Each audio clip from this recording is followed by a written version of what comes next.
we're going to do our own thing. We don't care how it affects the kids. We don't care how it destroys a district. We don't care how it breaks down community support, which inevitably we have seen because we tracked this in several national surveys. This hurts kids. It hurts districts. It hurts the employees of those districts inevitably in the end. And so boards, I have unfortunately seen where boards say, well, we're going to focus on ourselves and on what I want. Usually it's individual interests or positions. And I don't care if it creates conflict on this board and chaos.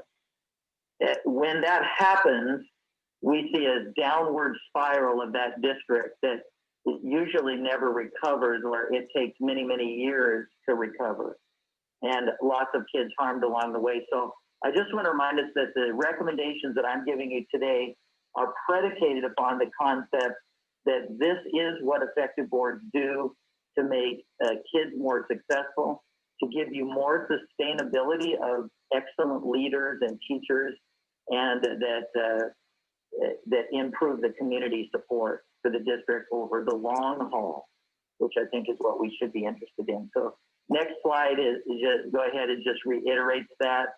One of those is a reminder that in the public board meetings, you are demonstrating to the public how you lead or how you fail to lead.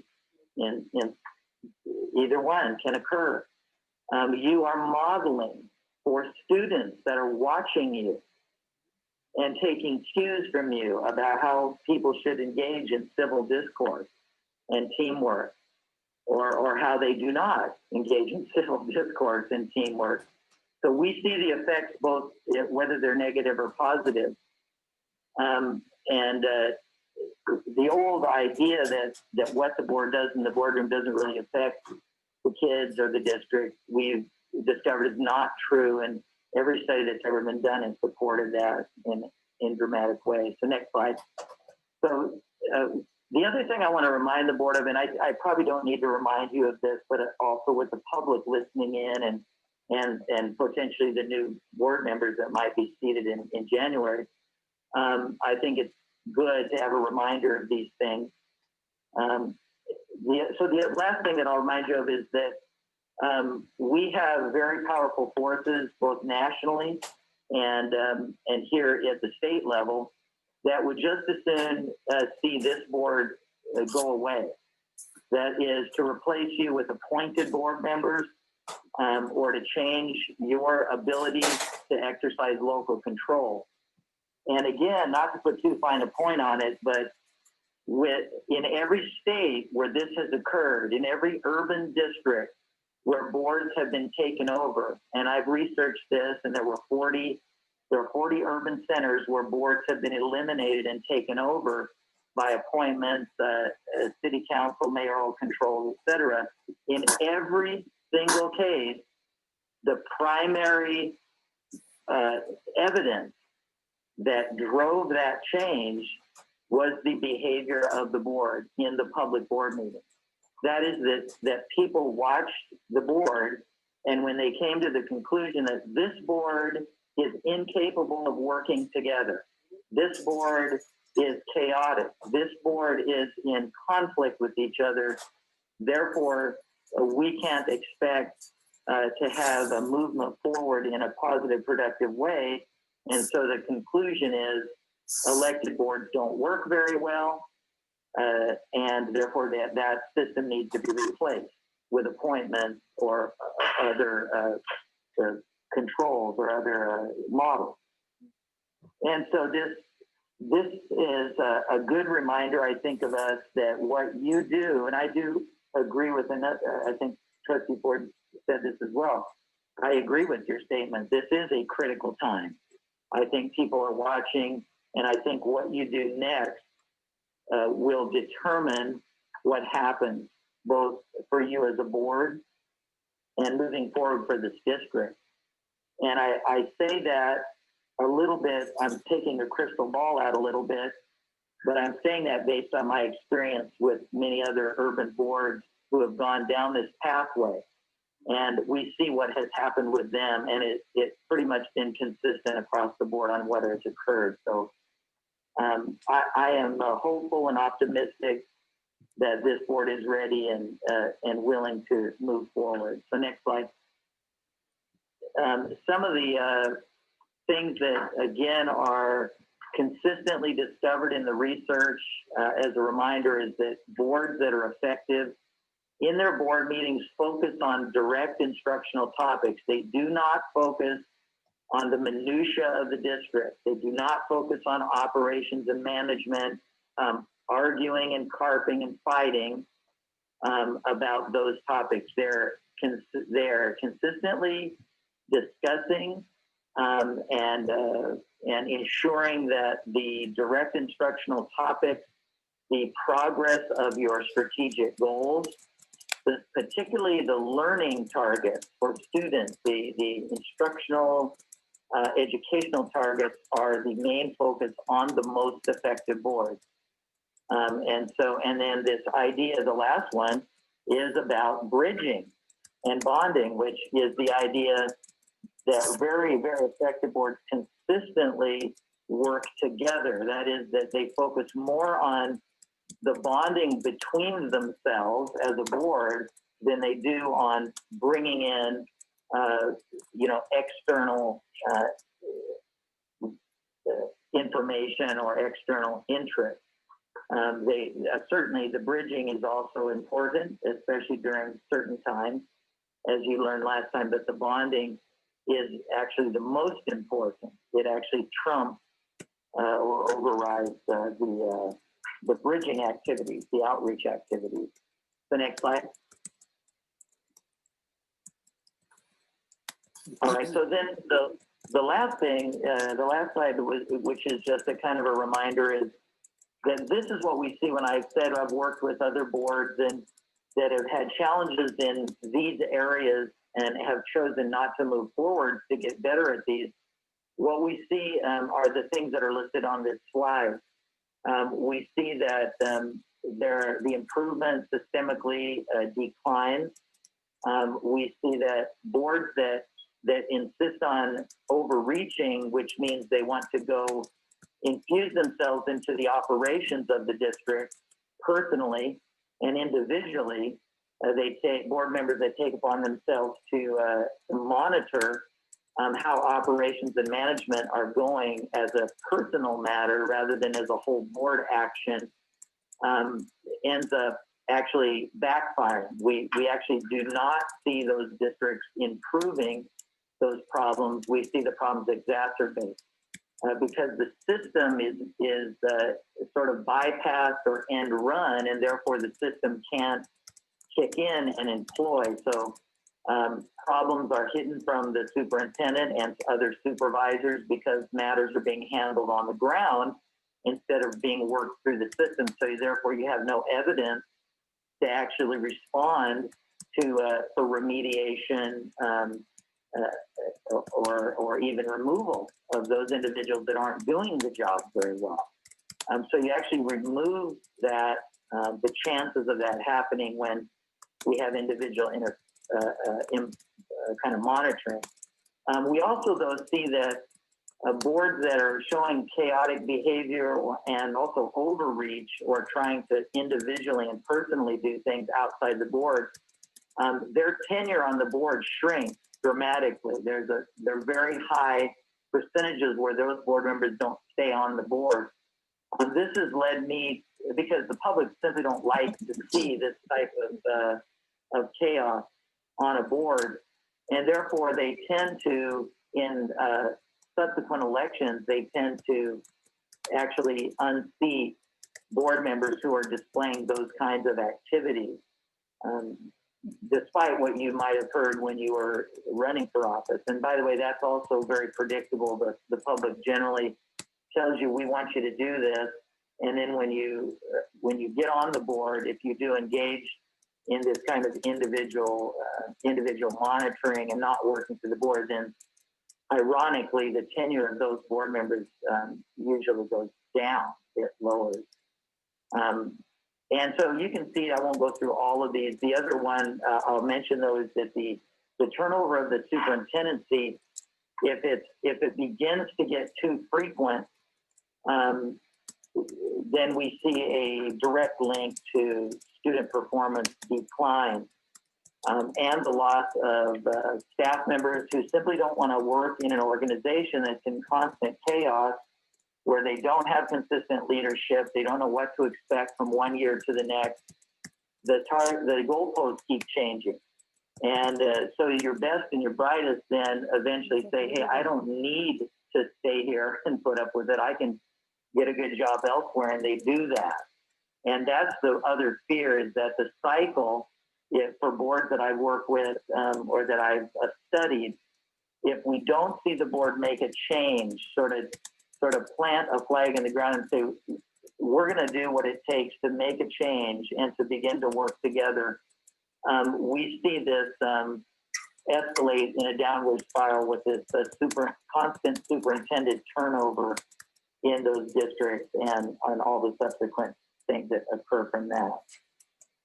So these are all the reasons for those that hadn't watched the previous training or are not familiar with the research and balanced governance. These are all of the reasons that we're here, and also the onus behind my recommendations to you today.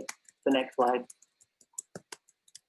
And so let's go ahead and get into this first topic, where I'll be looking for you to share a little bit now. And that is, what is the board members' role in the reopening of schools? So next slide. And by the way, my wife did not think it was very funny, but the slide graphic, if you want to go back, if you're wondering what's that graphic for? Well, I think this is a tough nut to crack. That's why I put that graphic there, because it's not an easy one. I like it. To deal with. Yeah. It's very next slide. Thank you, Trustee Park. All right. So here's what I'm hearing now. I wanted to clarify. I kind of kicked around, using the term here. So I want to be very clear with you. When I say this is what I'm hearing, and you're going to see this pop up today frequently, what I'm not saying is, oh, I heard this from a person. I heard this from another trustee. I heard this from another source. What I mean when I say this is what I'm hearing is that since we were together before, I have been watching all of your meetings, and I have been looking at emails. This is not a surprise to you, trustees, because as you have sent questions to Joe about, well, can I request this information? Is this appropriate according to balanced governance, et cetera? And thank you. I appreciate you reaching out that way and wanting to try to adhere to balanced governance. That's great. Good news. Of course, Joe has contacted me and shared your emails, and then I've tried to give responses back to him. So when I say that this is what I've heard, I really mean this is what I've watched, this is what I've listened to you say, and this is what I've read in your emails and the email exchanges that have occurred since I saw you last month. That's what I mean by this. Not that I heard it from another person, so in any case.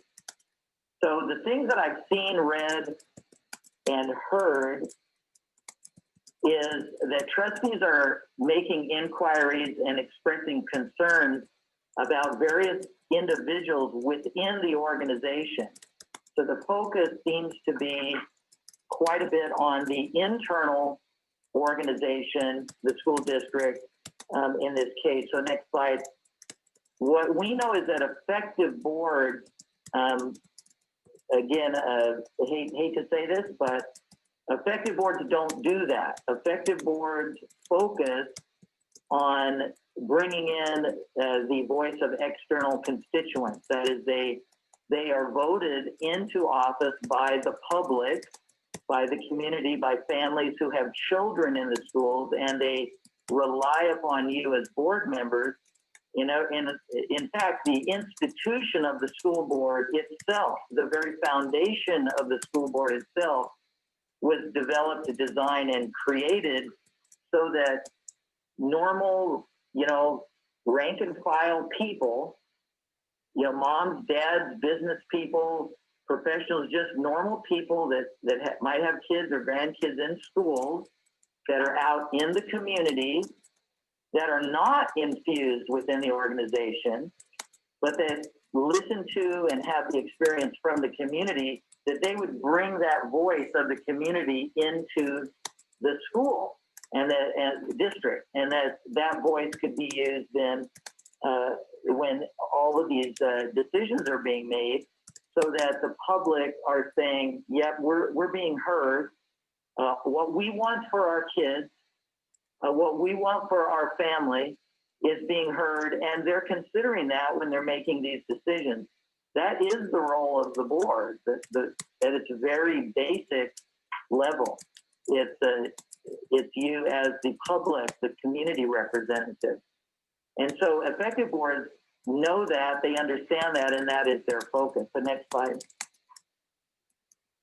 So I wanted to also pull out, and we kind of ran out of time last time, so I wanted to take more time today to take a look at your policies, because while there might be some revisions, changes, additions, deletions that you might want to make moving forward, and that is a process of my time with you with this particular RFQ contract that we have together. One of them is policy revision, which will come as probably the last piece in this work that we have together this year.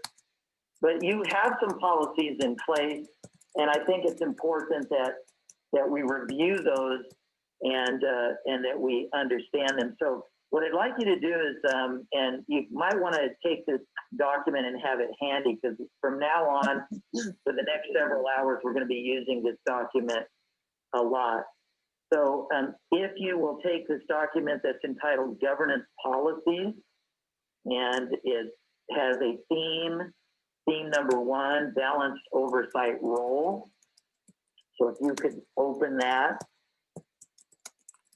Then there are 2 policies under item A, and item A is this question: should the trustees focus on external constituents?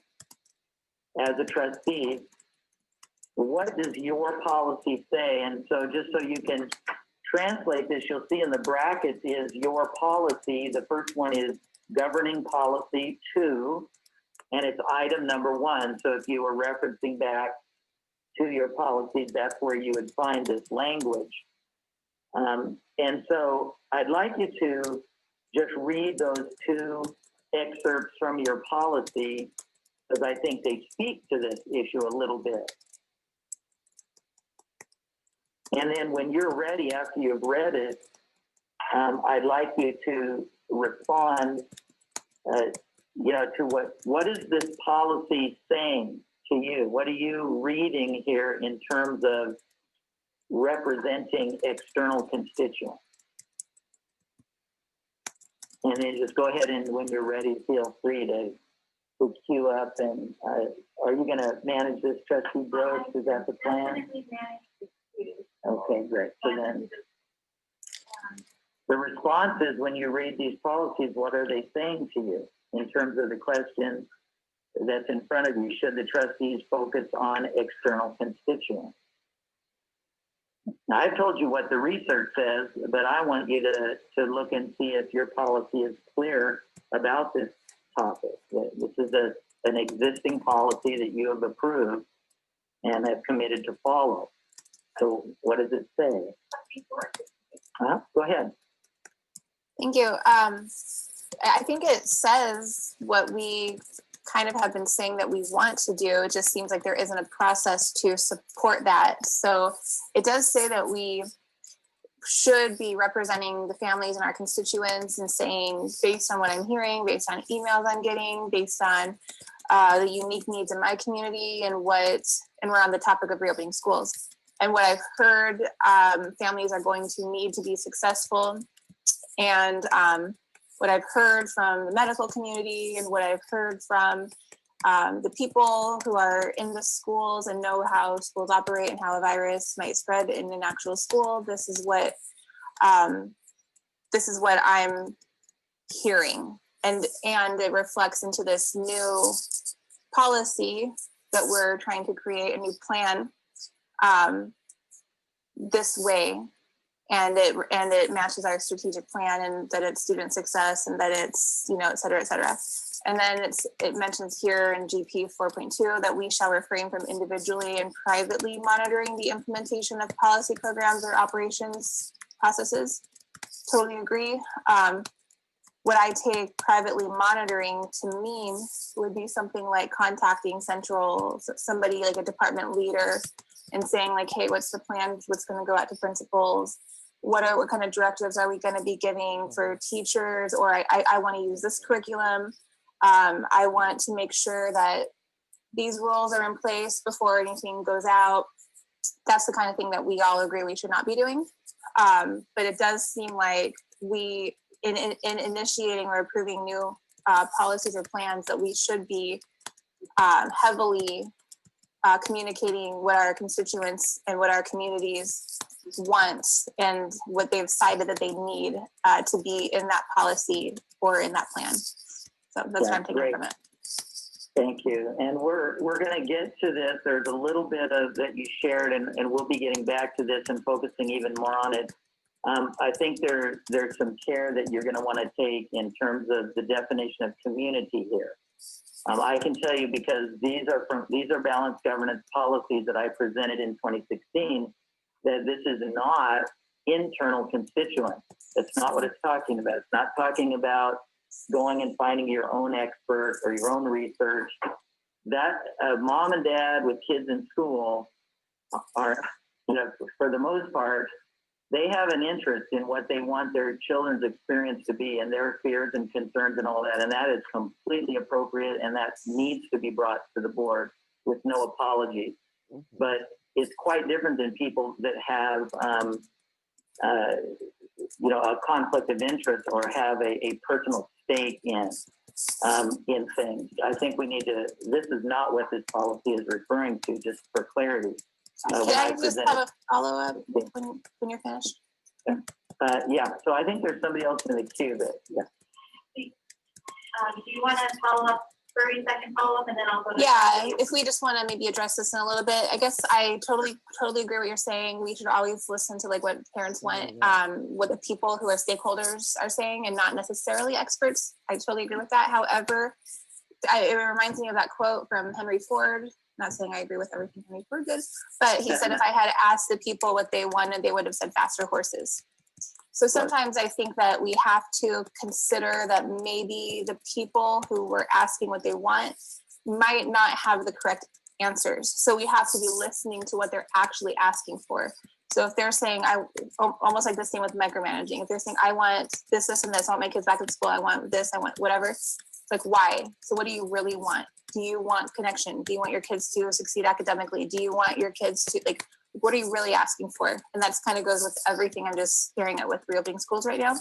So there has to be some sort of balance between us understanding that we need to support what the community wants and needs, but also keeping in mind that they might not be experts, or that sometimes the majority is not always on the right side.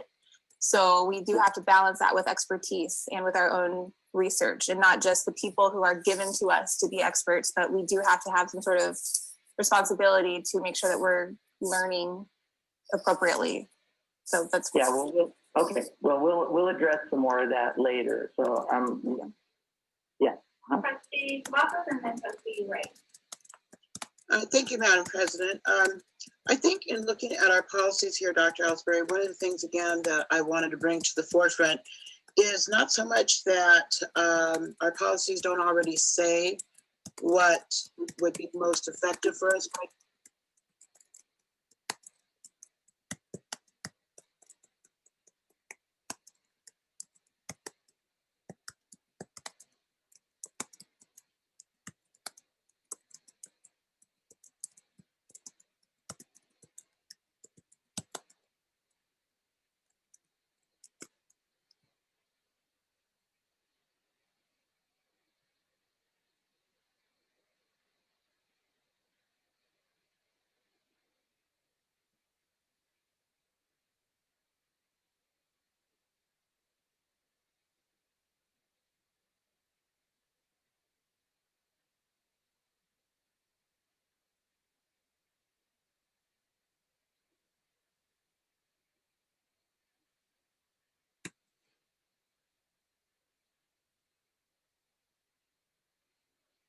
I think it's not just the what, but again, the how. And I'll give you an example.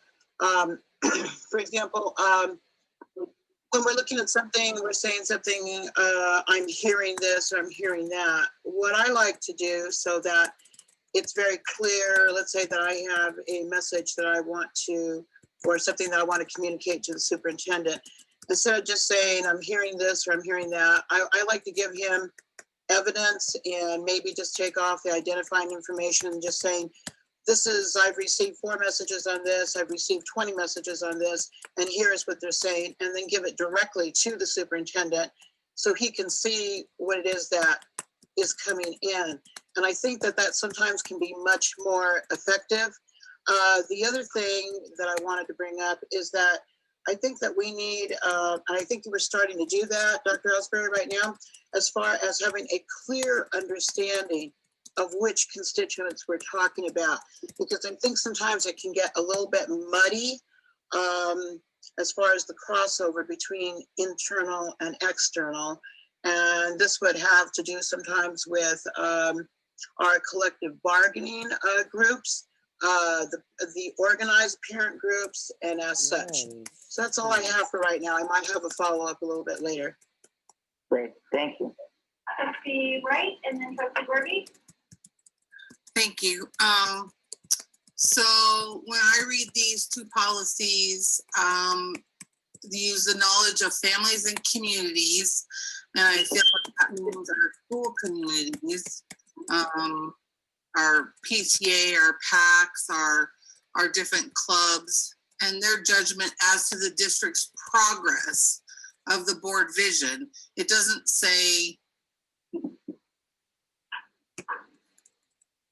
some of the things that we've been doing or have been talking about or have been spending a lot of time on. And it says board members shall refrain individually or privately monitoring. This is just flatly, not being followed. We have trustees that continue to ask if they can bring in their own experts, if they can bring in their own data, if they can bring in their own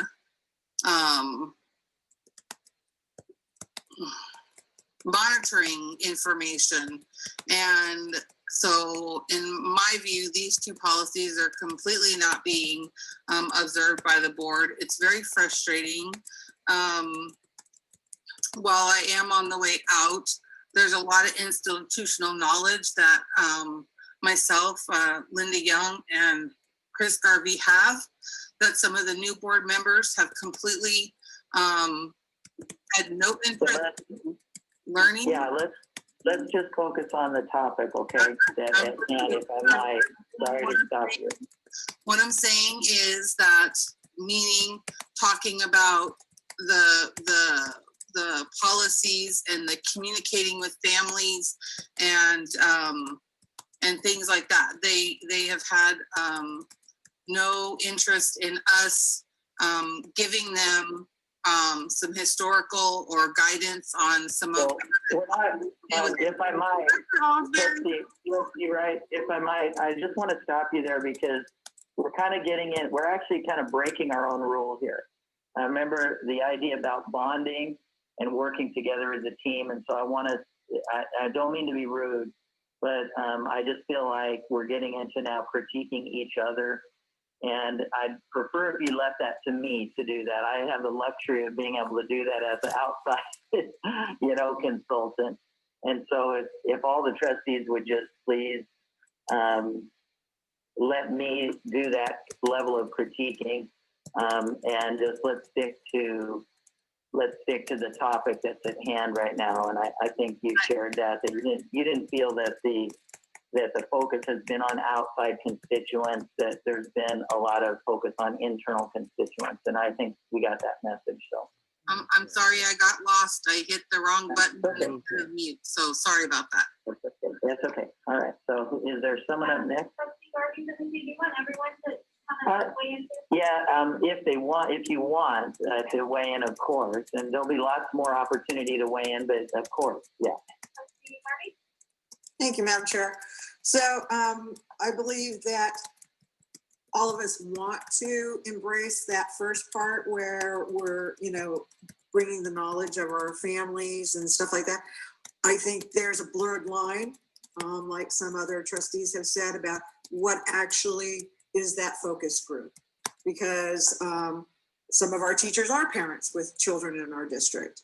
Some of our support staff are the same thing. But it goes beyond that. It goes beyond where at times there seems to be a confusion about interest groups versus actual parents with children in our schools. And we see that a lot. The other part, on the second part, is we don't seem to have in place a way to ask those critical questions on, do you feel, you know, that your child is making progress in math and science and da-da-da. So what happens is we get sucked into the vortex of things like gender and sex ed and, you know, COVID and, you know, are you set, you know, political things instead of those things that are outlined in Focus 2020. And so I think we need to have some kind of way for all parents, not just the ones that we are in contact with or come to our PAC meeting or whatever, but all parents to ping back. Yes, this is, you know, I see real progress for my kid, or no, I don't. And these are the reasons why. That's where I think the breakdown is. And it's difficult because I can cite all kinds of things where the board as a whole has gotten sucked into very emotional, non-academic issues, and it's become a free fest of opinions and hate and anger in our boardroom, and it takes us away from where we should be looking. Trustee Young, do you want to weigh in on what you feel the policy states? Yeah, if you don't mind, I think the other trustees summed it up pretty accurately as far as I'm concerned, that there are these conflicts. And I know many of us have different set of issues coming from our families and community needs. And I think we, as a group of trustees, and I say this respectfully, I don't know a trustee on this board that hasn't gone forward to try to find the best avenue to make good judgment about where we are focusing in on our board vision, our imperatives, our pledge of achievement, and other strategies. I don't think there is one. I think the breakdown comes in just our communication and our trust of one another. For example, you know, in a perfect world, all of these things are in place, but we all live in an imperfect world and we kind of manage imperfect situations. I think it's just respect for each other. And it goes down to the 5 R's Dr. Alsbury we talked about. It's genuine respect and continuing to build those relationships and giving each other the benefit of the doubt, even if we may be a little bit off key. I don't think there's a trustee on this board that I wouldn't support 1,000% of whichever way they're going. But I do need to speak up for a constituency group that feels marginalized. And it means no disrespect to them, but that's why I was hired. So that's all that is. And that's all I would be saying going forward.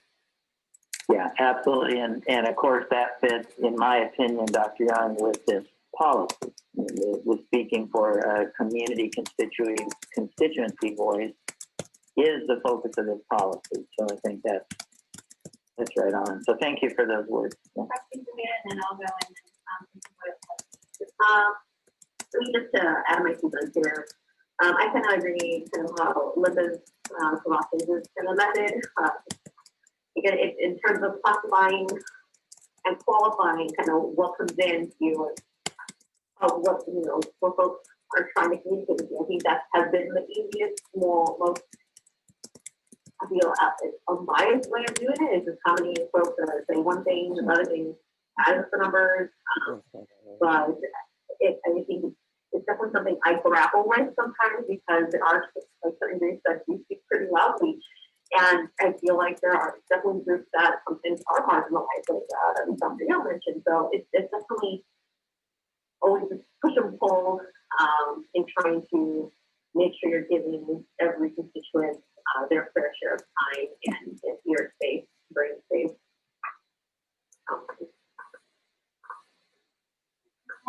My 2 cents is I interpret this policy as showing that you're supposed to be broadly support, you're supposed to show broad support for the interests of the community. So if you don't want to necessarily focus on a lot of special interests, but sometimes I understand that those interests come because they are for the betterment of students. So I think there is a line there. And then also one thing I take away is that if the full board hasn't agreed to the action of an individual board member, then it is not a board action because there is no authority for an individual board member unless that's been granted by the board or a majority of the board. And trustee Ford? Thank you. I just want to just give a suggestion, if we could, please. Maybe we all attempt to communicate in terms of facts only, and then in what we know to be true. And if we are going to share an opinion on something, that we state that it is that. It's my interpretation, like Trustee Brooks just used. My interpretation of what's happening is this, or it seems to me that whatever. And I'm not trying to whatever harp on anyone, but just an example is like I get historical context from Trustee Young all the time. So just say that new people on this board have never, gotten historical context from another trustee.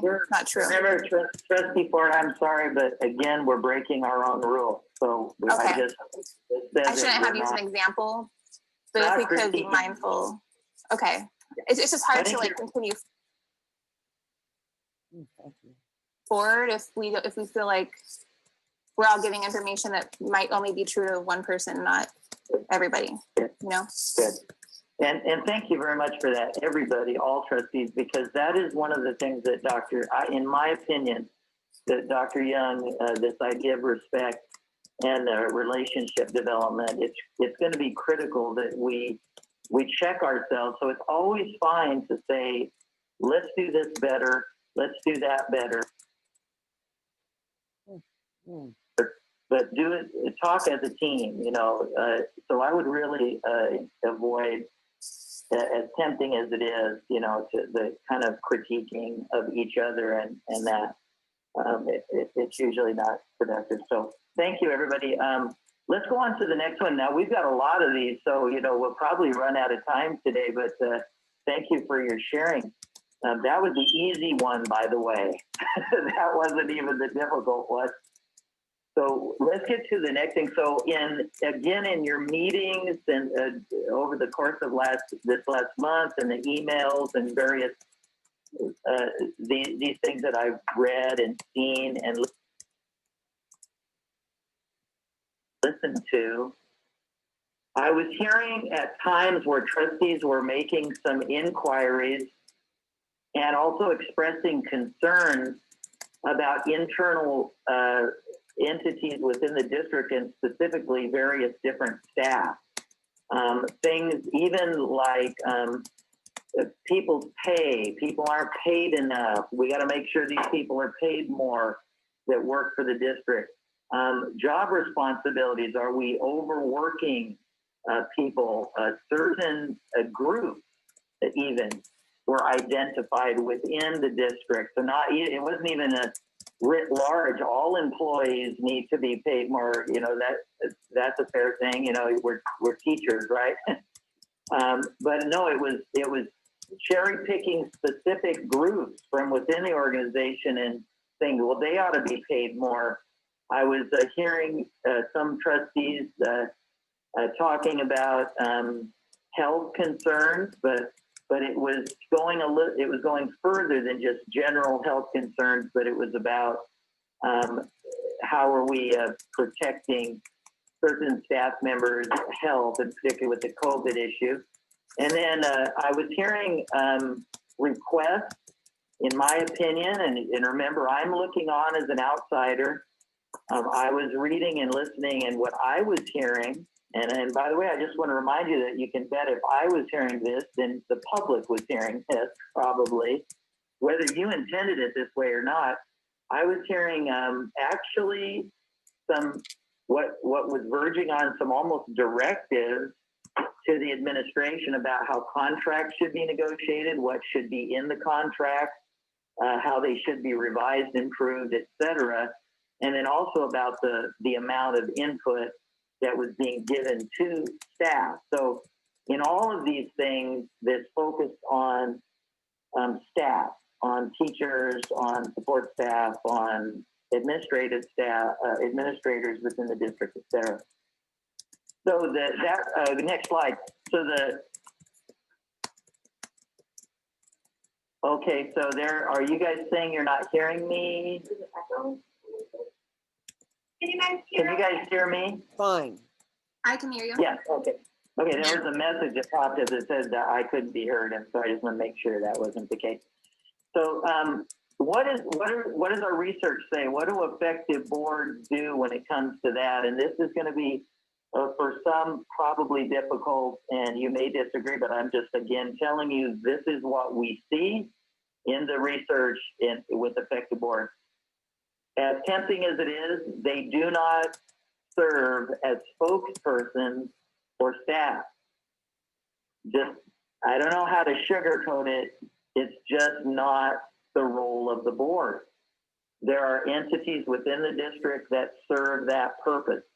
And going outside of that and infusing yourself as spokespeople for staff is fraught with all kinds of issues, which in many districts that I've worked with have led to lawsuits, contractual negotiation complaints, and a variety of litigation issues, frankly, because you need to, as a board, remember that you are the final word on decisions that have to do with hiring, dismissals, etc. Now, the superintendent brings those recommendations to you, but by statute, you are the final word. You're the final word on employee discipline of various kinds. And so I could go on. The point is that this makes it extremely, and even in the approval, your final approval of a collective bargaining negotiated contract for a variety of employees, all of these reasons, because you are the final, you're a state official, an elected official that makes the final decision on those matters. It is highly problematic for you to infuse yourself in as a staff spokesperson, because then you instantly have a conflict of interest when it comes to decision making later on, and could unduly influence those human or those personnel and human resources decisions that are being made by the district. And I wanted to share with you a little bit of research, and this is in some cases not great news either, and don't take it personally, but next slide. I've asked you this before, what's the perfect combination of board members? This was work done by Schober and Hartney. They analyzed the last national school board data, which I conducted that study, and they asked if they could use that data. And they concluded that what they did was correlated board member occupations against students' learning performance in a district. And so the question became, what's the best combination of occupations of board members? Now, a lot of folks, when I ask this question, will naturally say, well, of course, it's better to have a lot of educators on a school board because, you know, they know what they're doing. They have experience. They understand how schools work. So, of course, that seems like that would make a lot of sense. So next slide, what we found, what they found rather in their study, and you can see the citation that I've listed there from this study, they found that actually that was not the case, that when the boards were a majority of educators, both current or retired, And even worse news, if those board members were previously employees or educators in the district where they were the board member, it was even more exacerbated that they had this great temptation to view themselves as a spokesperson for the staff.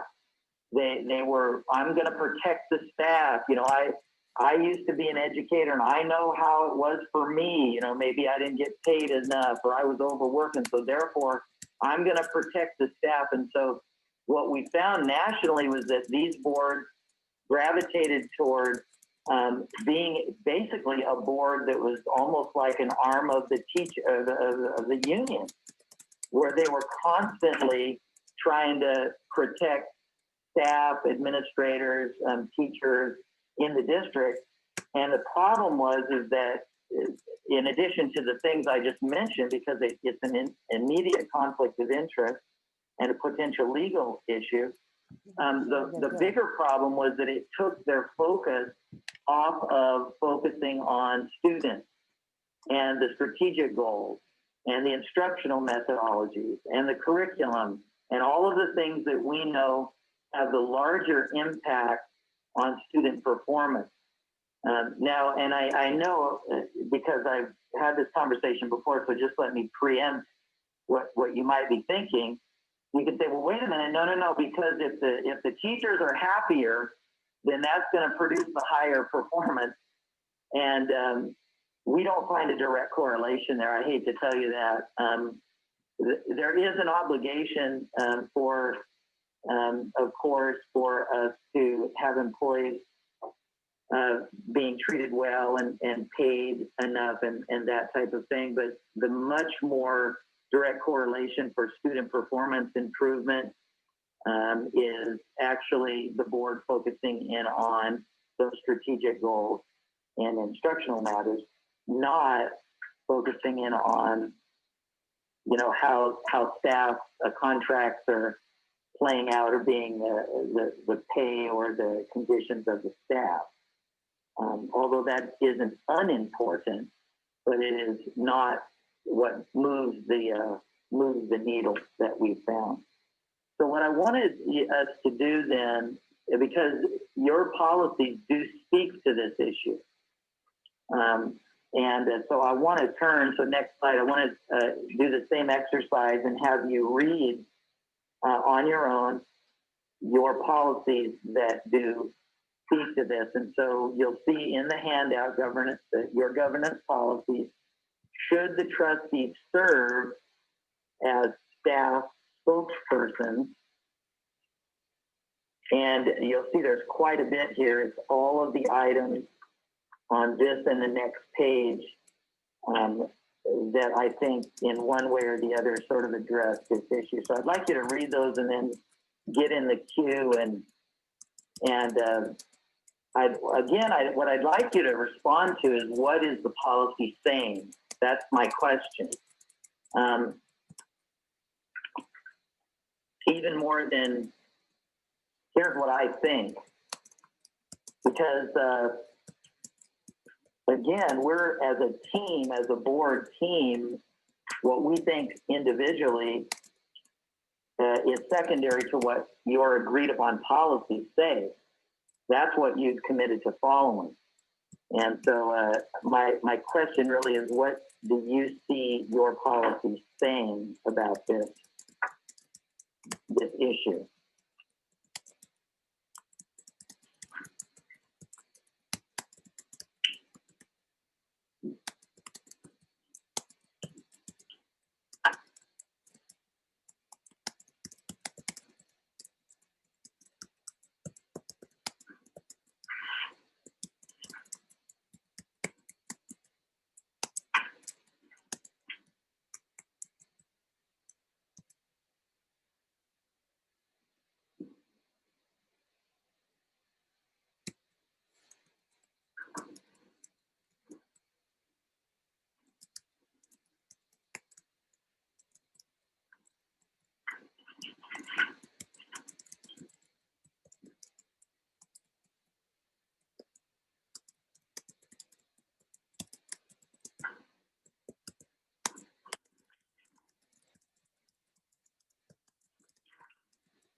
trustees, is there anybody that would like to be in the queue?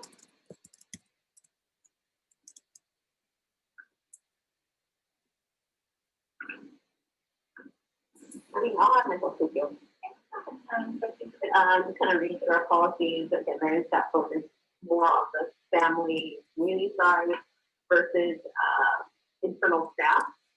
I think my brain goes to how, because I feel like this is, I don't know, as a state, I think you worry about the climate and culture of the organization. And I think because we care about it so deeply, we may, start, pulling some of these anecdotes and start pushing forward. And I think it's important to focus on climate and culture. So this is better avenues to do that, whether it's in the evaluation portion. I know we have some, like in focus, I want to say in focus 2024, there is on climate and culture and see if there's increases or decreases. And I think that's what we should be focusing on. So I think those are kind of where my brain cells go to. But definitely looking at our policies, there's definitely more focus on the family and community student input versus internal staff. Yeah, great. Trustee Young?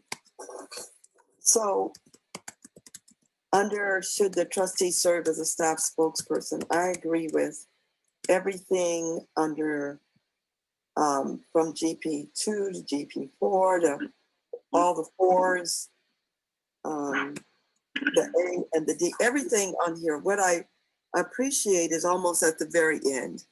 And I think it would eliminate much of an internal need to make sure constituents know that you hear their voice and can bring it forward to the board process. And we don't have this in place.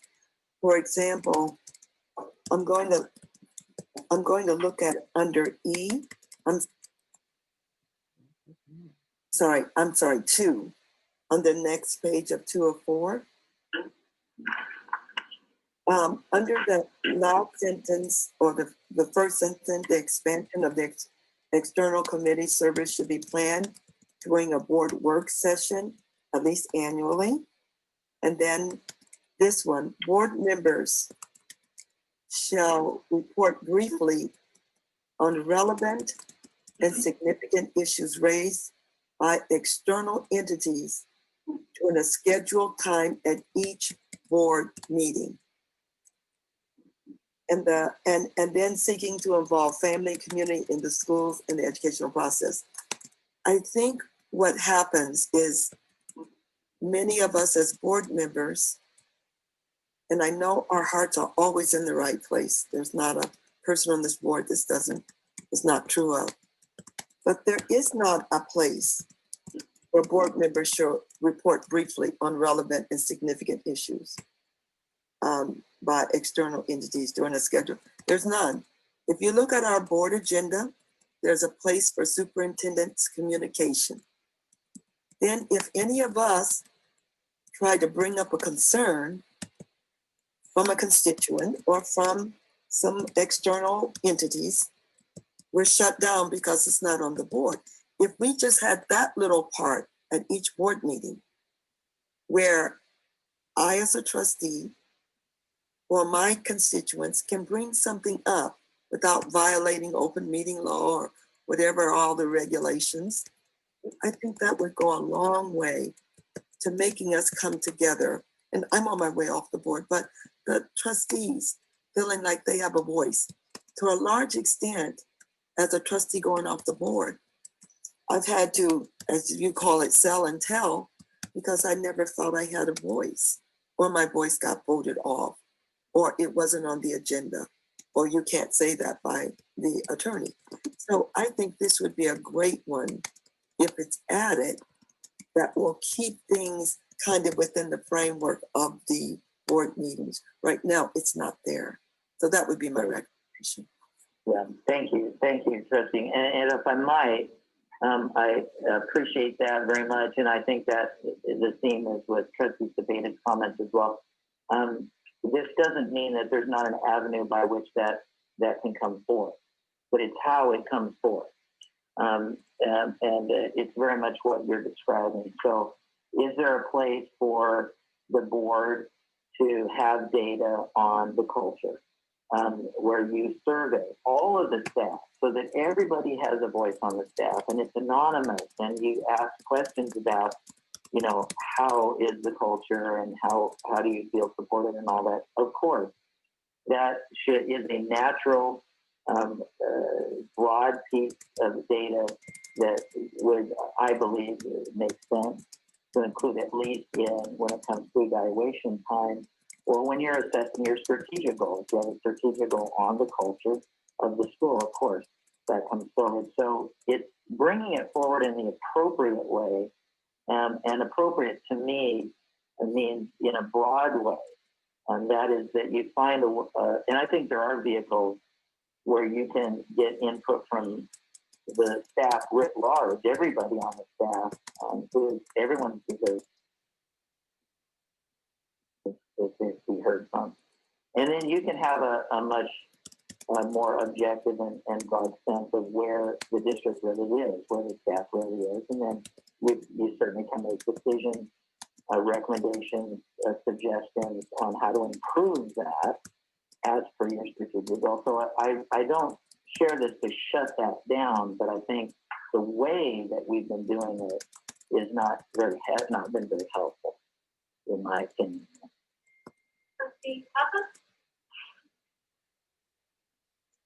Thank you, Madam President.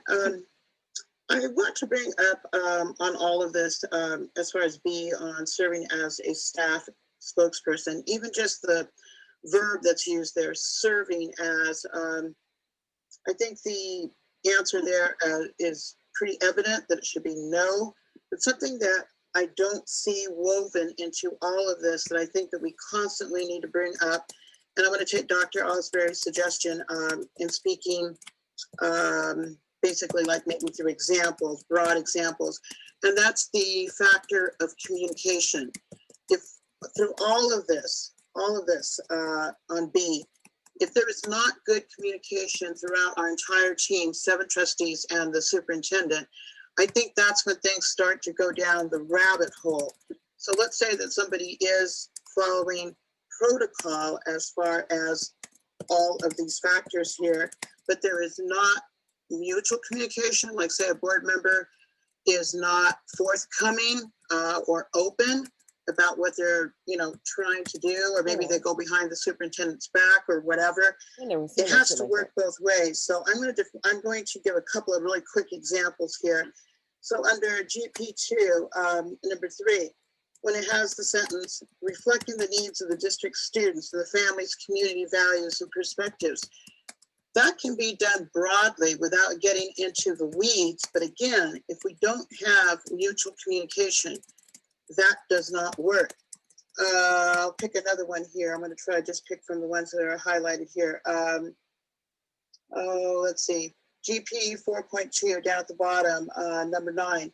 Board members shall meet responsibilities to the community. And then we have, the different subtopics underneath that. Again, broadly, meeting our responsibilities to the community it encompasses a lot of different things. And I think with a lot of our different styles, we have to be careful on that. But the communication, and I believe that Dr. Young has brought this up numerous times, if we do not have that mutual communication, all of these policies might as well not even be written down or even included, because then they become a moot point. And then that's when we all start to go off into different directions. And then there's misrepresentation, there's misunderstandings, etc. So it's just something that I feel needs to be brought up and needs to be talked about within our policies. That's all I have right now. There's no one else in the queue, but I want to take a turn. I think for these policies, it is very, very clear that the board is not supposed to be focusing on staff and individual concerns, and that they are supposed to be forwarding those concerns to the superintendent to deal with, and that their job is not to advocate for staff, because that job belongs to the union. I think that that's very, very clearly spelled out. I do think the board struggles with this because those are the loudest voices. And it's especially problematic right now because obviously we care about the health and safety and well-being of our staff. So I think that you're probably seeing it escalated to a level that maybe it wasn't there before. But part of that is historically, this board has trained staff to actually come to board meetings to get their concerns addressed. And now that's what they do. So it works, which is why staff continues to do it. And if we don't actually put a stop to the behavior by responding appropriately and making sure that we redirect them to the correct path, then we will never get to a place where we can actually not be, like, the community is not drowned out by this. Right, so thank you. Yeah, and again, it's about making sure that the community, just so we're clear, it's so that the community, the constituents that voted you into office, that have children, that their voice is being heard. That's what this is about. Because if you have over too much voice from employees who, you have to admit, have a bias. I mean, of course, I want more money. I want an easier job. Everybody's naturally going to be biased. And so we can't drown out the voice of our community for that.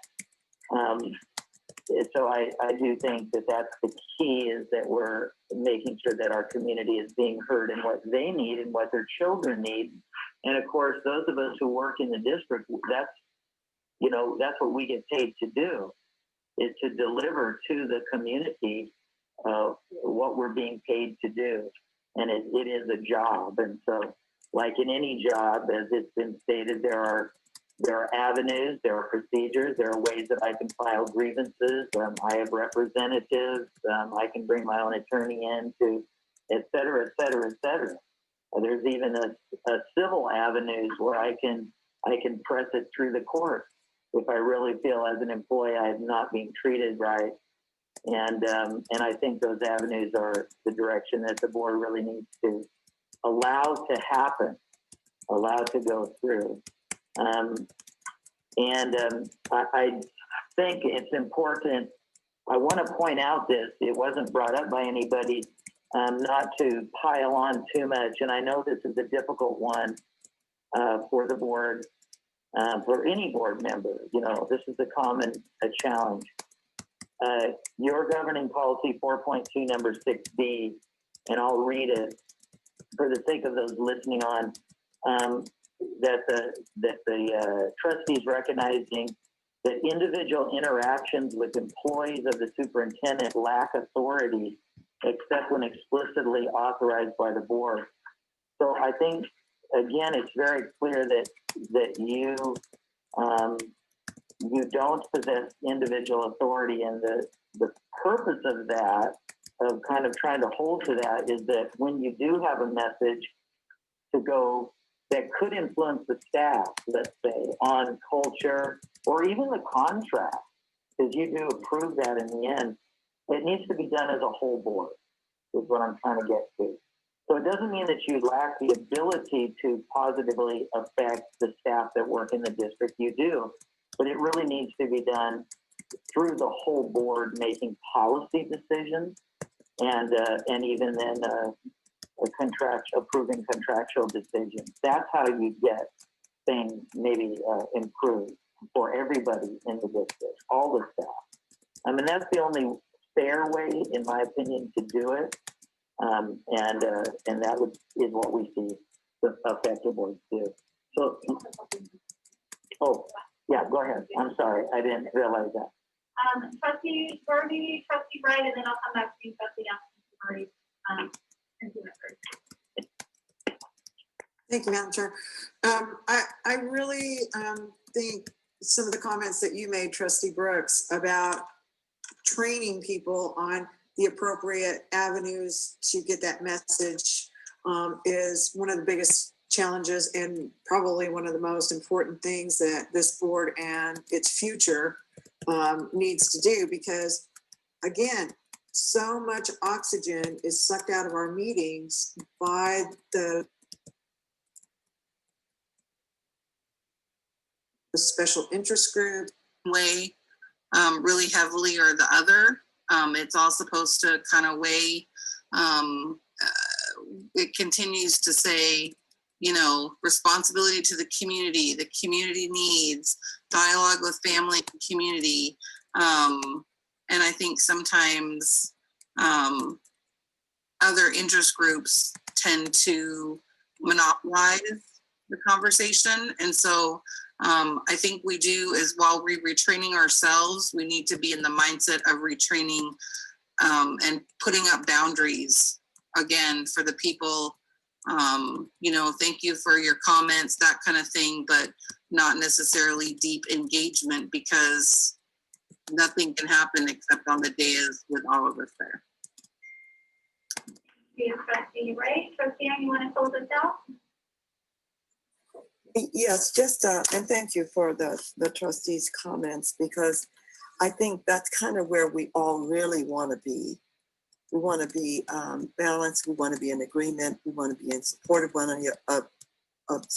another, and we want to be supportive of our communities. But this is not the perfect world that we live in. So we come into some of these issues, and people come to us and want support. I mean, there may be racial tensions. There may be people losing their jobs, and that means that they're going to be homeless. Their kids going to be homeless. A ton of really critical, chaotic issues that's very hurtful.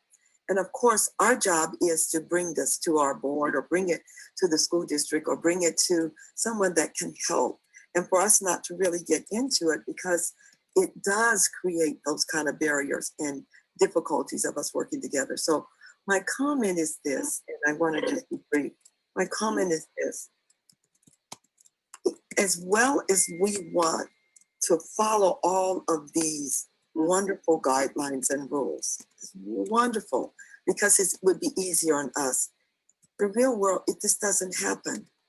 In 1965, I come from a culture we were fighting for voting, just to be able to vote like yesterday.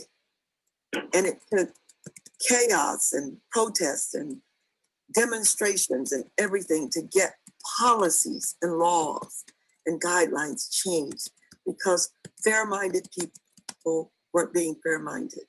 So as we move forward with the new board, please just listen to them. And please look out for all the people. So it's not the politics of the person who's coming forth. And just because I get outvoted doesn't mean my concerns aren't valid. And when we respect, and I'm not going to go too far on this, when we respect and we're kind and we love each other, we lift up our board while we lift up our community. That's all I'm saying. Great. And if we can do that, it makes a big difference. Great, thank you. Trustee Cavazos is in the queue. In the future, do we want to maybe just do one round each? Because I'm not sure we're going to. Yeah, because although this is great, we'll run out of time, definitely. All right. So Yeah. let's try to limit everybody weighing in one time so that we can actually get through this really large presentation. Trustee Cavazos? Thank you, and I'll make this brief. I just wanted to reiterate that I feel that the training, that effective training and having set protocols is extremely important going forward. And the other word that I left out before when I was talking about communication was, and this has to do with the collaboration and with almost everything that's listed here on B, that there needs to be feedback, so that if there is a definitive protocol and the board members are following it, there does need to be some feedback, and Smart Sheets has been helpful on that. Not always effective, but it has been helpful, I think. But there does need to be feedback, because we are not just a team of 7, we are a team of 8. And that's all I have. Thank you. Great, thank you. Thank you, Trustee Cavazos. All right, fantastic. Thank you very much. It's great. So next slide, we go on to our next topic. So this is another one again. These don't get any easier. I know these are, some trustees in particular have very strong feelings about these things in all the boards that I work with, and this board is no exception.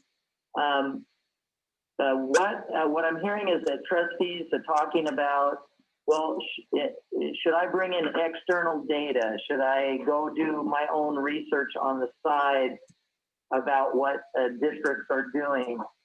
Is it okay for me to bring in external experts to maybe that have a different viewpoint perhaps than the internal experts? And just so you know, since these are my words, what I mean by that is that you've hired experts. So just to note, sometimes this is forgotten, but we're just not hiring people off the street. We're hiring people who are experts in the field of education, who have a track record, who know what they're doing, or we shouldn't be hiring them if that is not the case.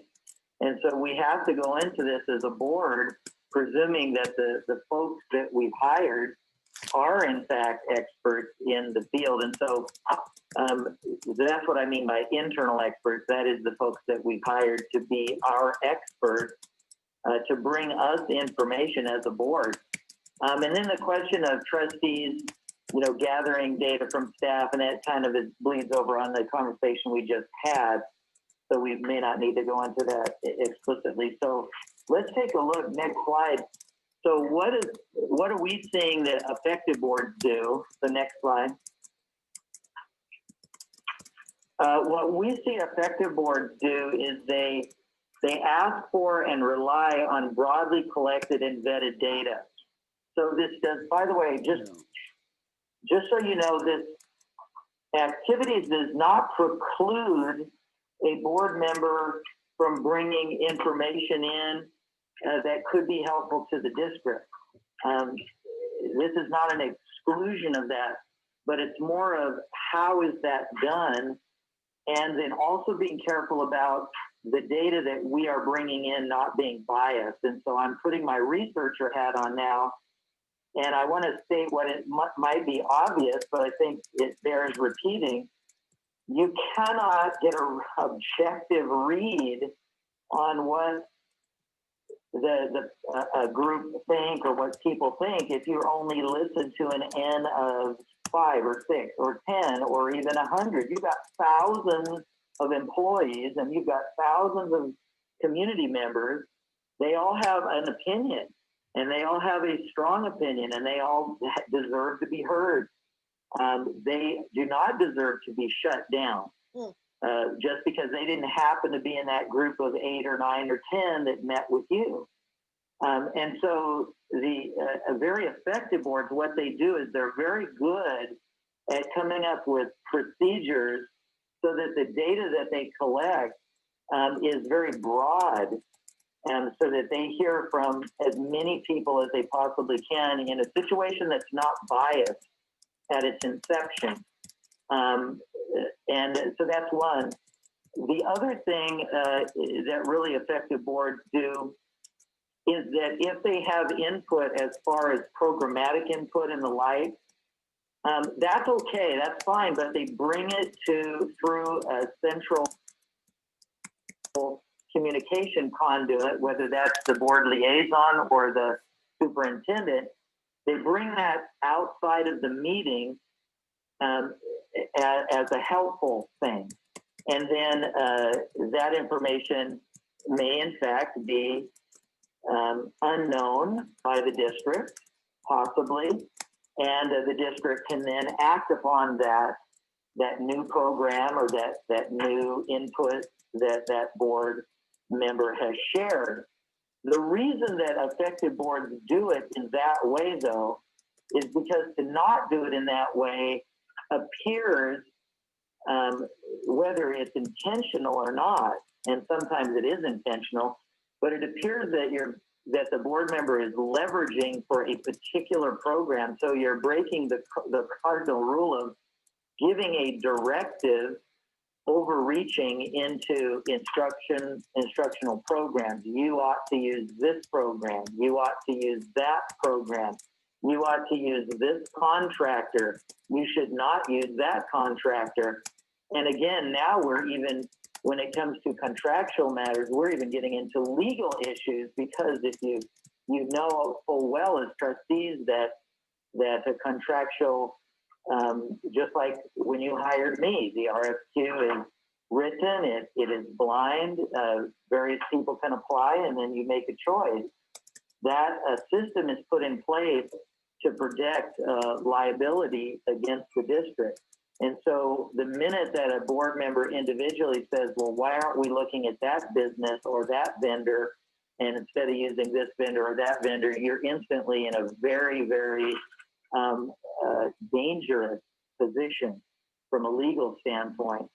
And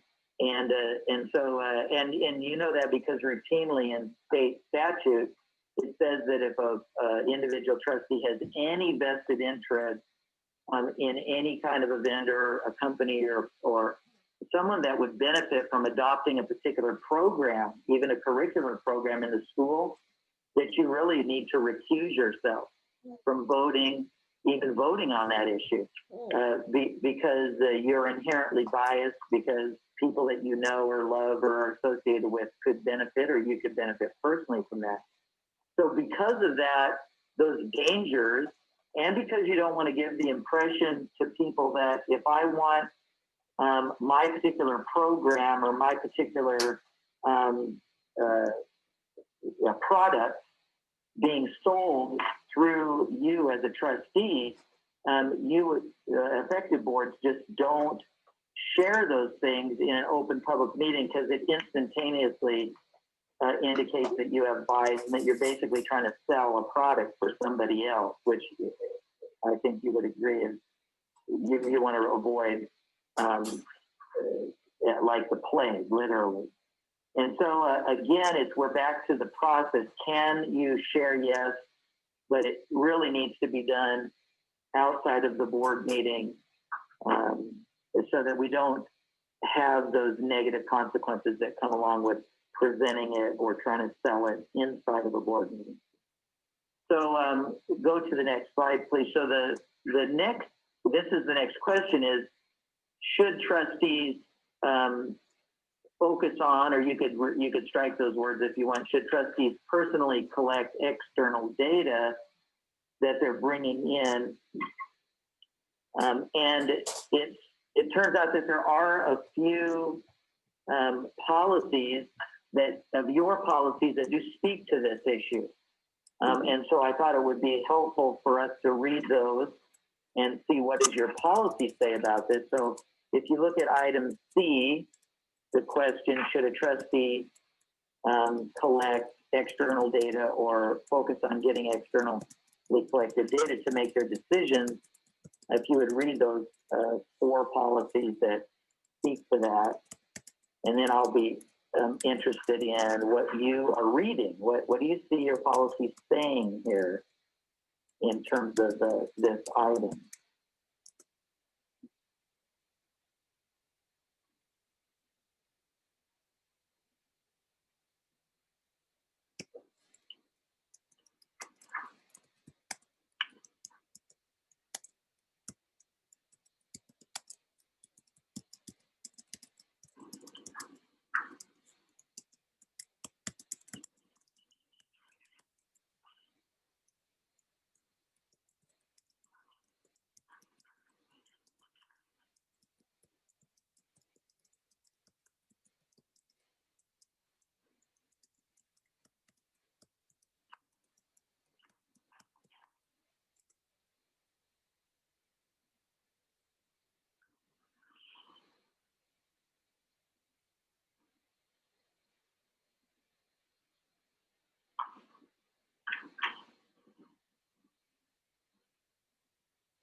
Trustees, is there anybody interested in being confused?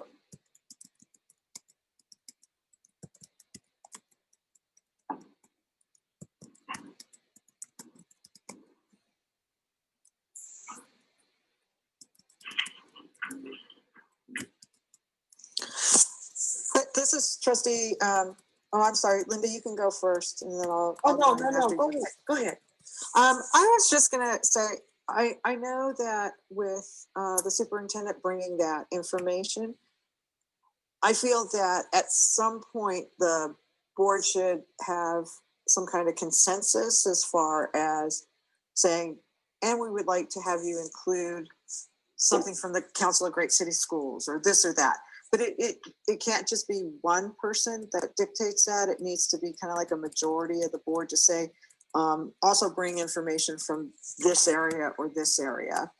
The other thing that I think and I kind of just lost my train of thought because I have earbuds in now, so I don't disturb everybody in the house.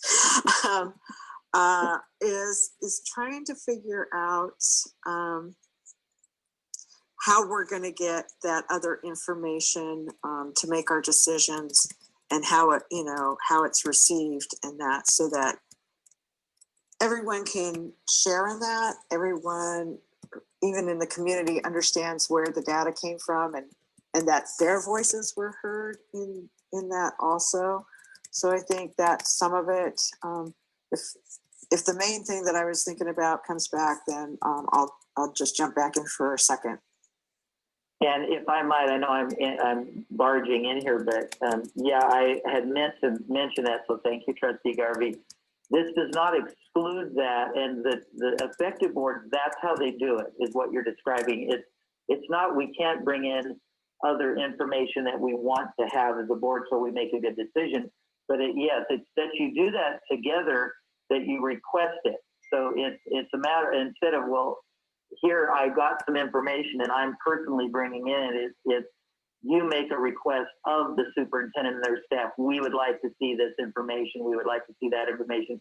And you can, as we talked about doing, and hopefully we will do in the next 2 months, is you can incorporate that into your reporting template.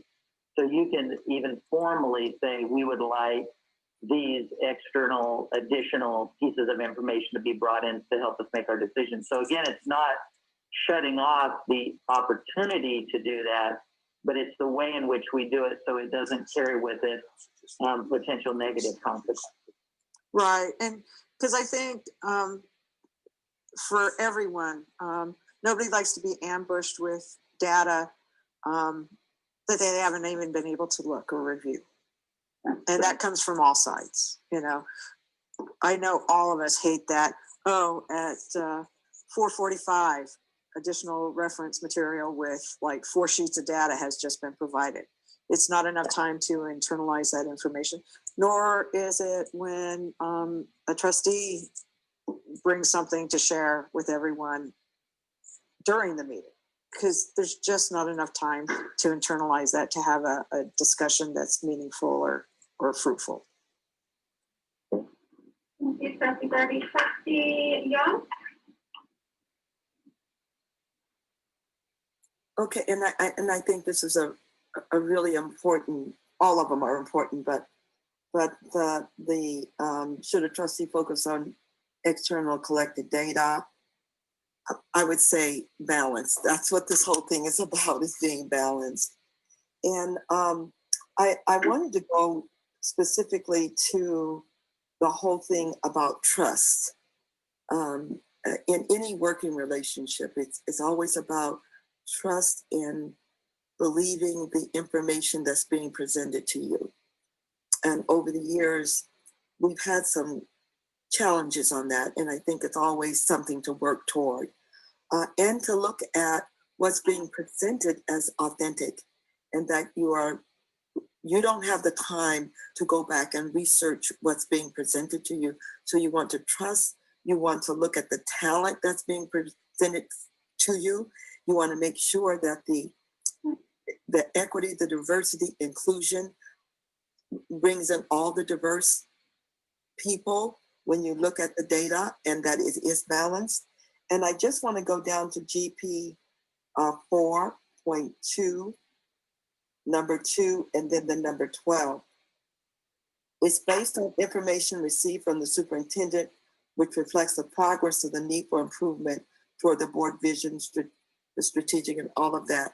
That's so important. So that's just about everything, is that when it's presented to you, it reflects that. And then under GP 4.2, number 12, it's based on information garnered from the superintendent, staff report, additional information requested to the superintendent, family, community input.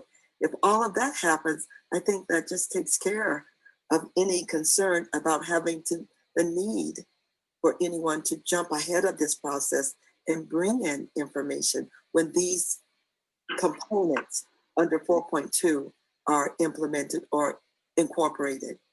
That's so important. All these things on this paper is wonderful. It's just, is it implemented? Is it balanced? And are the trustees included? That's all this is. And I appreciate you taking the time to do that, just to reinforce that comment. Thank you. Trustee Tabata, trustee Ford, and then we have a lot of slides left, so maybe we want to just limit this to the first three trustees. Yeah, I have a plan because we need to wrap. We're going to have to wrap this section in the next 15 minutes, and there's a really big important part. So I'm actually going to skip through some other of these topics for today, anyway, just because of time. And yeah. Trustee Tabata, trustee Ford. Okay, in light of the time element, I'm just going to say that I believe trustees Garvey and Young pretty much covered the gist of what I was going to talk about. So I'll go ahead and pass. Okay, trustee Ford. Thank you. So this is kind of making me think that we should consider revising GP 4.2 number 2 in the future to be a little bit more clear. It says consistently use relevant data and expertise, and then that begs the questions of how do we ensure we're getting correct data? What if we think we're getting incorrect data? I think this could be solved by linking back to the request for information process and the idea that we spoke about in the officers meeting, the idea to add the language of request for information, reports, or agenda items. And so something like this would be a report, in my opinion. If we think we're getting the wrong data, then we ask for a report that reflects X, Y, and Z. But then what we also need to do is have a standby process for what happens when this process isn't followed, because kind of what's been happening or what could happen easily in the future is, for reasons unknown, we weren't able to get the thing requested. Our answer wasn't answered, we ran out of time, whatever. If somebody else isn't following the same process, then there needs to be like a plan B, so that whoever intended to get the correct information and who's following the process correctly isn't then going into a meeting or to a decision feeling unbalanced. So I don't know if that makes sense out of my head, but we need to keep processes. Yeah, that makes sense. Great. Thank you very much. That's fantastic and very encouraging. Go ahead. I did. The question is the superintendent have any input? We've been kind of ignoring Dr. Jar, unfortunately. No, he's right here. I'm listening, paying attention. Okay. I think she wants to know about the relationship, because I know we talked about this template thing, and I think that's part of the problem on the board is that there's not a template. So what winds up happening is staff presents something, it fails to meet our expectations that we didn't articulate, and then staff is, they're a little disappointed because they worked really hard and they didn't read our minds on what we wanted. Yeah. So I think the template is something that I think would be a great idea.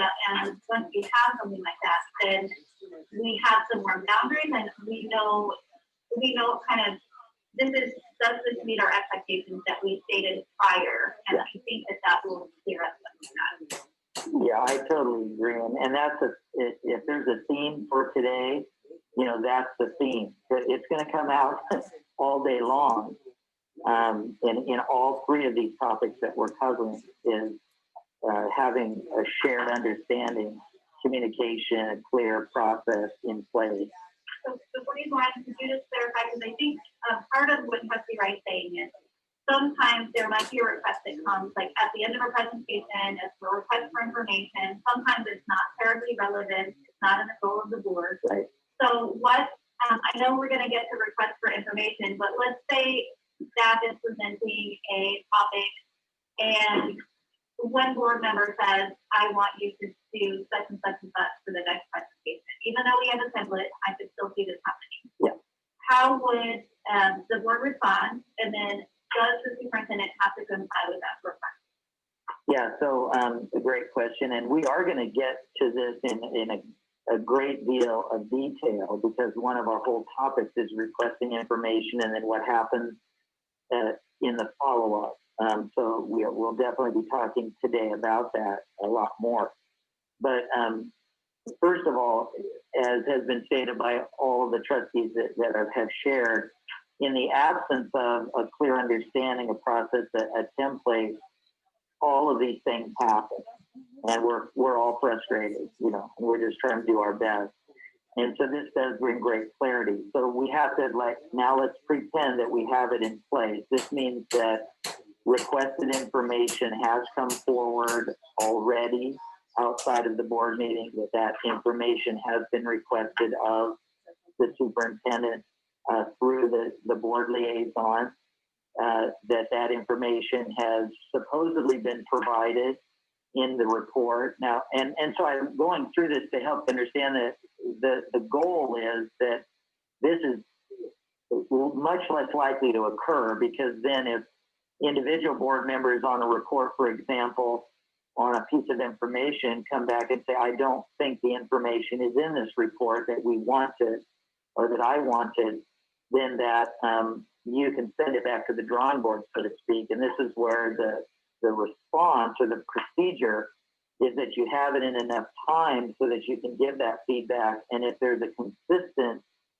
kind of from the board members, a consistent concern about missing information, that can be pulled from the agenda, and basically it goes back to the superintendent to let's add that additional information that we needed. I think as I worked with districts and they get used to that, it's so much more clear to everyone on what the board is expecting to have, that we don't see that happen very often, frankly, in the end. But let's pretend that all of that was done and you're in a board meeting and the report was presented and the board majority felt, yes, this gave us what we asked for and is in our policy for our template, and an individual solo board member says, that wasn't enough, I want this. The approach would be that they're basically going outside, they're making an outside request outside of the process, or they, for whatever reason. At that point, I think first of all, I don't think it's appropriate generally for a board member to do that in an open meeting, because it's a surprise, it's a gotcha, and it puts everybody on the spot, because remember, we will function as a team. The entire board has effectively said, we're good with this report, and now we have one board member saying, I'm not good with it. And so you're challenging the rest of your colleagues in front of God and everybody, in front of the public. And so the necessary response, in as professional, kind, respectful way as we can, is for the board president to basically remind the board members of their procedures and protocols and policies, which, by the way, there is an avenue for that board member. That board member can request that I want additional information, that be put on the agenda as an action item. The board as a whole then has a right to then vote on that. And I think that is important. I want to hasten to say this because it is about balance. It is not about closing off those possibilities, because we do need to understand or remember that there could be a very serious situation in one trustee's district that is going to become explosive to the district and that they just heard about. So that's always a possibility. So we don't want to say, be quiet, you can't share that. But we want to be able to say, okay, this is a concern. Why is it a concern? Why are you wanting this information? How does it relate to our strategic goals? This should be the conversation that would take place after you put that item on the agenda. For hopefully for an upcoming board meeting is preferable, but if it's of such an emergency that it's required to be discussed right then, I think that's the discretion, trustee Brooks, of the president to make that call. And you could have the conversation at that point if again, if it was an issue of crisis. But the rest of the board then has a right, after they've heard the request, first of all, to hear from the superintendent, not to push back, but that the superintendent, and I've heard Superintendent Jarrett do this in the meetings that I've listened to. He, in what I've heard, he will say, what are the wishes of the board? I've not heard him say, no, I refuse to do that. But he wants to know, does the whole board want me to do that? And I think that's fair. And it's fair to the rest of the board. So again, it has to be voted.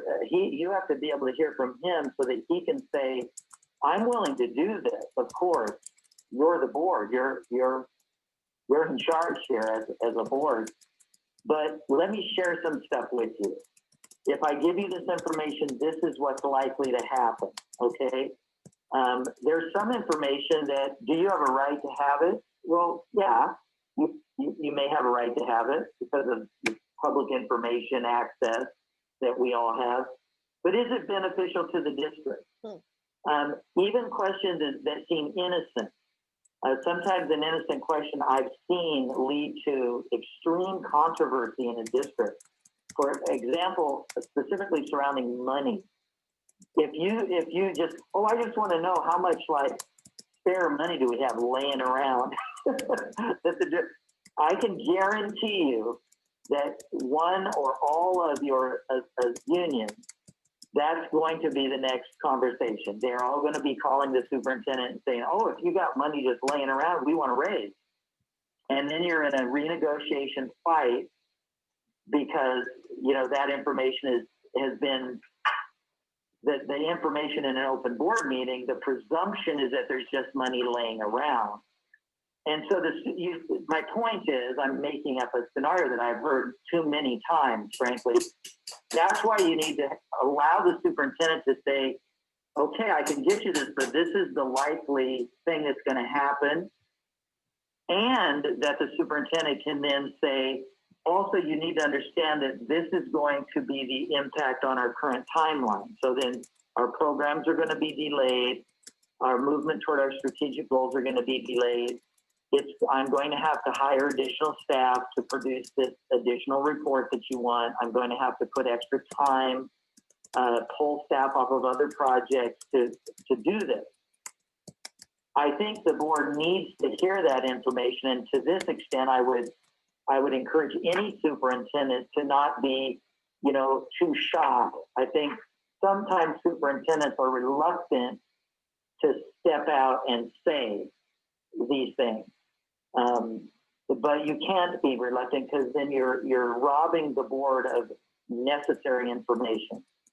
So once that's shared, then the whole board has a right, every board member has a right to then chime in a vote to say, yes, we've heard all the info. Yes, we need that information. That information is crucial.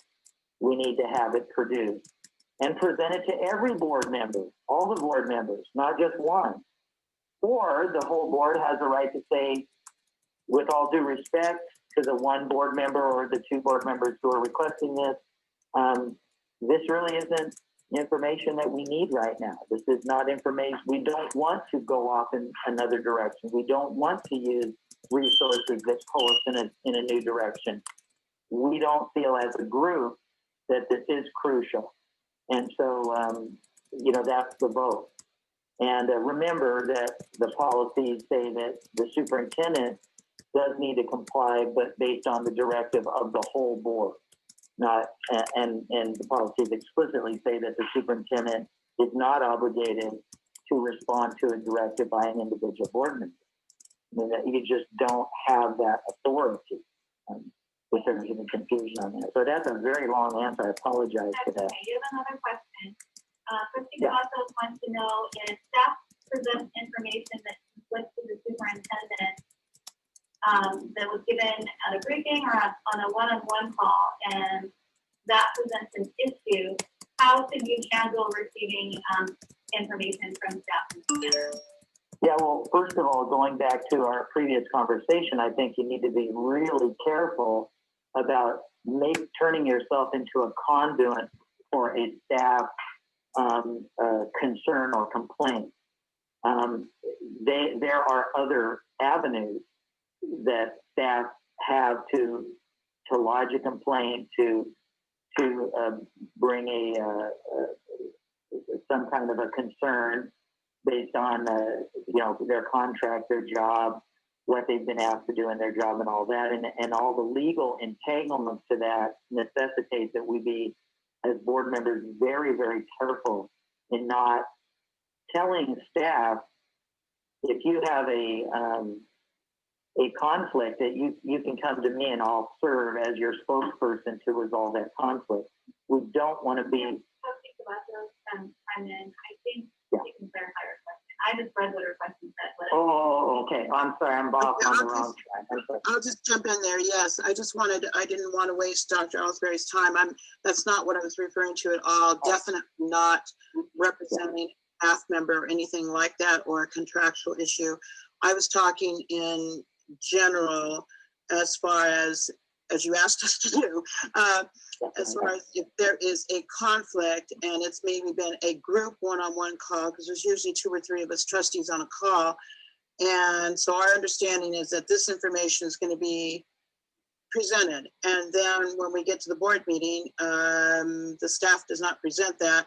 It puts the trustee, and I believe the superintendent both, in kind of an awkward position, because we don't want to appear to be ambushing staff or the superintendent, but then it's kind of a conundrum. We need to figure out, what's an accepted protocol for asking a question referring to the discrepancy, again, without crossing the line, is what I was referring to. I was not referring to representing a staff member or a complaint or anything in that category. Okay, great. Thank you. I apologize. Thank you for that clarification. The short answer is what I've heard from all the trustees today, and I heartily agree, is that the procedure, the protocols, the template, that's how you resolve that. And the vetting of it. So understanding that template, that information that's going to be presented to the board goes to the board. I always recommend 8 days in advance, 8 business days in advance. I know that's a lot. I often get pushback on that. But I think that if you don't do that, you end up right back in the same problem of the surprises, which nobody wants. And so, except in extreme emergencies, I push hard to those 8 days. Then you have the opportunity to come back through your communications person, the liaison. You want it to be one person. That's the other thing. We got to keep it in a central communication, because if you're communicating to 3 or 4 different people, then the message always gets mixed up and lost and everything else. So you go through that person. That's going to provide a consensus, a picture for the officers of the board to be able to say, this information has not been included in the report, or there's different information than we thought was going to be presented in the report. And then that message, the decision has been made that, okay, this report is not ready. Because of the very reason, Trustee Cavazos, that you're stating, because you don't want to get into a meeting and then have it appear that you're being overly critical, or that you're doing a gotcha. And so for that reason, unless we're talking about a dramatic emergency that has to absolutely be decided at this board meeting, I recommend that no, just pull the report from the agenda, send it back, and say, this was missing information. Let's get that put in, and then we start over with the process. So that then it doesn't eliminate it entirely, of course. As Trustee Young is saying, she's right. It's not a perfect world. but it really reduces those kinds of things from happening very, very often. At least there are no surprises that generally speaking that pop up. Yeah, I will say though in that for the boards that I've worked with who have gone through this process and who are using it now pretty successfully, there is a learning curve. So I'll just say that, I don't want to pretend, and again, Dr. Young is right. I don't want to pretend like this is, if we put these protocols in place, we're instantaneously going to see everything that we have concern about fixed, because you have to shift the culture. You have to retrain the staff on how to collect the data, how to put the reports together, and even how to present in a board meeting. Staff have been trained for forever. This is what the board wants, and if you're saying no, that's not what they want something different, then you got to retrain folks, and that just takes time. But as long as we're continuing to improve meeting by meeting, we eventually see those things get much better, and then rarely do we have the conflict, but it does take a little bit of time. I've even had situations where, because the staff, particularly the leadership that works with the superintendent in the central office, if they've been trained to do things a different way for long enough, the superintendent, just so you know, I don't want to speak for Dr. Jaro, but with this kind of transition, it's not easy. The superintendent will get dramatic pushback from those staff, because they'll say, I don't want to do it differently. I don't want to get different information for the board. That's making me do something I haven't had to do before. Most people don't like change. And so I'm just warning you, when we talk about, be careful about taking input from staff and being the spokesperson for the staff, you will start getting calls, because staff that are pushing back against this new template will start calling you and saying, we don't want to do this. And so I think you want to, again, if you're serious about going this direction, you want to stick to your guns, and then understand that the superintendent may have to shift the culture a little bit of the organization, which is sometimes a little challenging to do. Dr. Jaro, you have. No, thank you. And I'm glad you mentioned that, because we didn't have a process, so we put together a process after that try to accommodate what the board was looking for, at least. So no, I do welcome the template, because then we've been at the board meeting so many times trying to think of, Brooke mentioned what the board has asked, and then sometimes we miss the mark, so we do. So it's frustrating. So I do welcome it. The concern, and I think it's when we talk about staff, is what's staff, right? Because what being in school, and as a principal, it goes back to when you look at data, you're going to find the data that you want to tell your story, right? And then also, I think we have, and these are things that we have been struggling with, because we do not have the systems in place. We haven't had the systems in place for over decades to really pull data easily. So that's been a struggle as well. So it's kind of, I think the template will be really good for staff, but then it's having a clear understanding of what data are available to be able to request. Because then it takes my CFO and the business office to click and click and click, and it takes months, where it's in other places, it's just to click on a button. Right. Yeah, that's great. And thank you for sharing that, to give me a little additional insight. Yeah, sometimes you have to build a whole system so that you then can pull that data and even have really difficult conversations. Because when a trustee says, well, we'd like to know about this, I've sat in meetings where the staff say, I'm not sure we know how to get that data. I mean, how do you get that data? We don't have a survey, a test, that there's no data like that. And they have to brainstorm ways to actually create, get that data, which often means they have to create a whole system in order to gather that data. Now that's okay. That's not a bad thing. And I can tell you the superintendents that I've worked with on this and the staff at the central office, when it's all said and done, even though there's some pain and suffering as we make the change, like all change, they have come back and sort of testimonials unsolicited, but I've been happy to hear them come back and say, we are a much better district. We are more focused on our strategic goals. We are better at collecting data that actually measures our strategic goals than we were before. And we were sort of forced into that through this process. And so that's the really good news, because then everyone wins. You know, first the board gets what they need, but then more importantly, the kids then begin to win because your whole system is focused more on instructional improvement. Quick follow-up on something about this. Yeah, we need to take our break. Thank you, Madam President, and thank you, Dr. Ellsbury, for that extensive answer. I do believe we did get a little bit off the topic of what my original question was.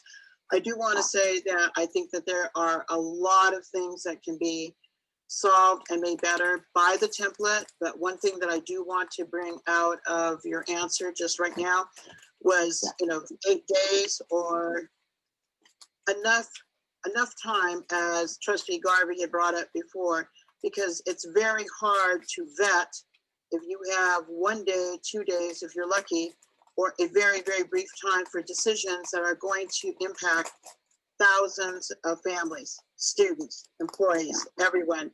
And I feel that sometimes we then get mired down in the weeds and never get over to the student focus, because we get so